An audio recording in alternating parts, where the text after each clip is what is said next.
मैं doctor Nishant Singh Chandel, consultant cardiothoracic and vascular surgeon.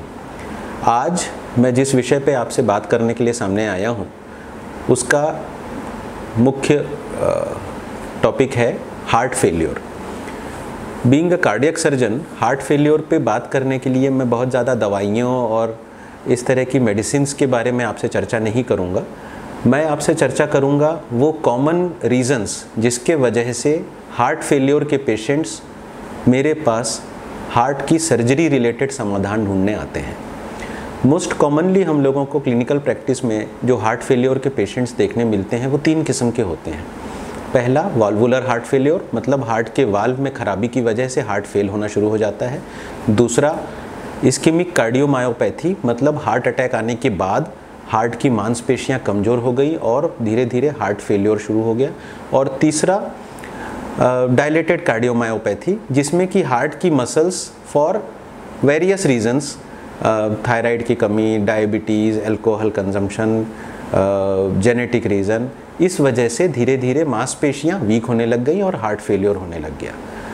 जो ज़्यादा कॉमन लीजन्स या बीमारियां हम लोगों को क्लिनिकल प्रैक्टिस में देखने आती हैं वो हैं वाल्वुलर हार्ट फेल्योर और ischemic cardiomyopathy. Valvular heart failure के बारे में आपको ये जानना आवश्यक है कि वाल्व की बीमारियां, चाहे वो स्टेनोटिक वाल्व मतलब वाल्व सिकुड़ने की वजह से हो या रिगर्जिटेंट वाल्व लीक होने वाले वाल्व की वजह से हो, इसका असर ये होता है कि जब हार्ट में वाल्व सिकुड़ता है या वाल्व में लीकेज होता है तो हार्ट को अपनी एफिशिएंसी से ज़्यादा काम करना पड़ता है एक बराबर का आउटपुट मेंटेन करने के लिए। समझिए हार्ट का वाल्व सिकुड़ गया तो उस सिकुड़े हुए वाल्व से ब्लड का फ्लो कम हो जाता है और ऐसे स्थिति में हार्ट बॉडी को मिलने वाले ब्लड की मात्रा कम हो जाती है, पर बॉडी की रिक्वायरमेंट तो उतनी ही है।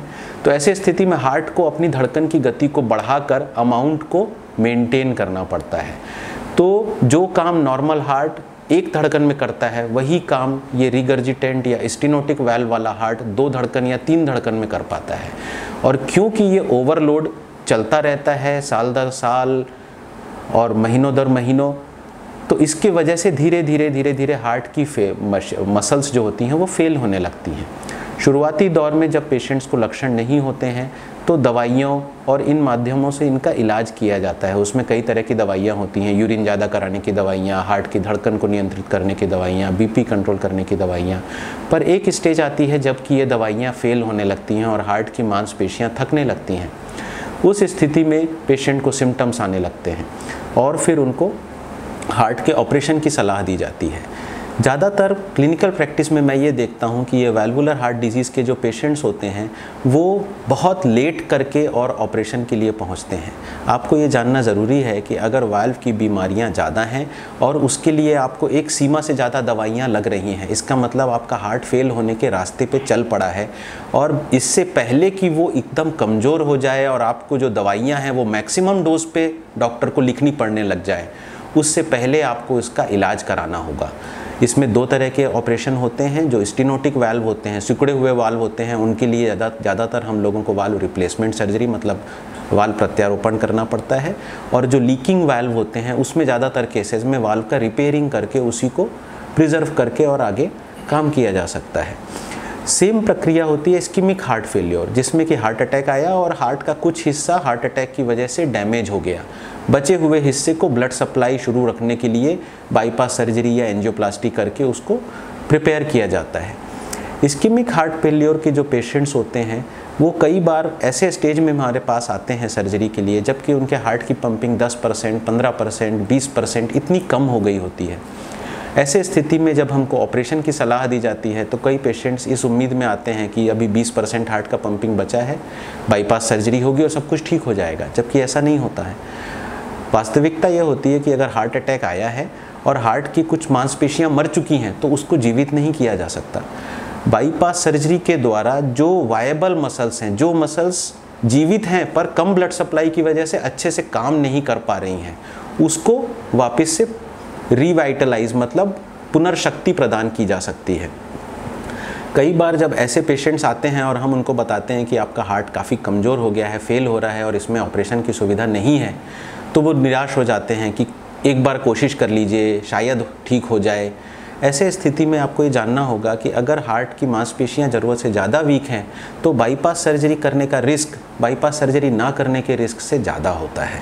ऐसे स्थिति में एक टेस्ट होता है जिसको हम कहते हैं थैलियम स्कैनिंग। इसके थ्रू हम मायोकार्डियल वायबिलिटी मतलब हार्ट की मसल्स की वायबिलिटी चेक करते हैं। एक दवाई दी जाती है और वो ऐसी दवाई है जो हार्ट की मांसपेशियां एब्जॉर्ब कर लेती हैं, और जैसे ही एब्जॉर्ब करती हैं हम एक मशीन के द्वारा देखते हैं कि हार्ट की कितनी मांसपेशियों ने इस दवाई को एब्जॉर्ब किया। ये टेक्निक एग्जैक्टली सेम है जो कि कैंसर डिटेक्शन में यूज़ की जाती है कि कैंसर की सेकेंडरीज कहाँ कहाँ फैल गई हैं। तो उसी टेक्निक को यूज़ करके और हम लोग हार्ट की वायबल मसल्स का क्वांटिटी असेस करते हैं। अगर हार्ट की वायबल मसल्स की क्वांटिटी सफिशिएंट है तो ऐसे पेशेंट को बाईपास सर्जरी करने से फ़ायदा होता है। अगर वायबल मसल्स की क्वांटिटी सफिशिएंट नहीं है तो फिर उनको बाईपास सर्जरी करने से फ़ायदा नहीं होगा और फिर उनको हार्ट ट्रांसप्लांट या दूसरे मेथड्स के लिए एडवाइस किया जाता है। तो आपको आज जो मैंने बातें की उसका अगर मैं समराइज़ करूं तो मैं सिर्फ ये कहना चाहूँगा कि heart failure, secondary heart failure, heart attack की वजह से या वाल्व के प्रॉब्लम के वजह से एक डिलेड कॉम्प्लिकेशन है इन बीमारियों का। पर बहुत सारे मरीज़ जो कि ऑपरेशन के नाम से डरते हैं, इंटरवेंशन के नाम से डरते हैं, वो ज़्यादातर ये चाहते हैं कि उनका ट्रीटिंग डॉक्टर उनको दवाइयों पे ही सालों साल मैनेज करे। इस प्रवृत्ति से आपको बचना चाहिए और आपके डॉक्टर जब भी आपको सलाह दें कि अब आपका वाल्व का कंडीशन बिगड़ रहा है और हार्ट डायलेट होना शुरू हो गया है, आपको ऑपरेशन का ऑप्शन चूज़ करना चाहिए, क्योंकि 2 साल 3 साल 4 साल दवाइयों में काम चलाने के बाद जब हार्ट सफिशिएंटली वीक हो जाएगा तब ऑपरेशन का रास्ता भी बंद हो जाएगा। तो ऑपरेशन का रिस्क उठाकर आगे के 20-25 साल के जीवन को सुरक्षित करना ज़्यादा अच्छा है बनिस्बत ऑपरेशन का रिस्क ना उठाकर 2-3 साल 4 साल बाद लाइलाज बीमारी के स्टेज में लैंड करके और अपने जीवन को 5 साल या 7 साल के दायरे में सीमित कर लेने के।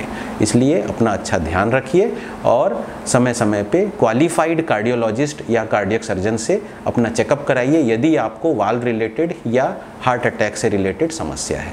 नमस्कार।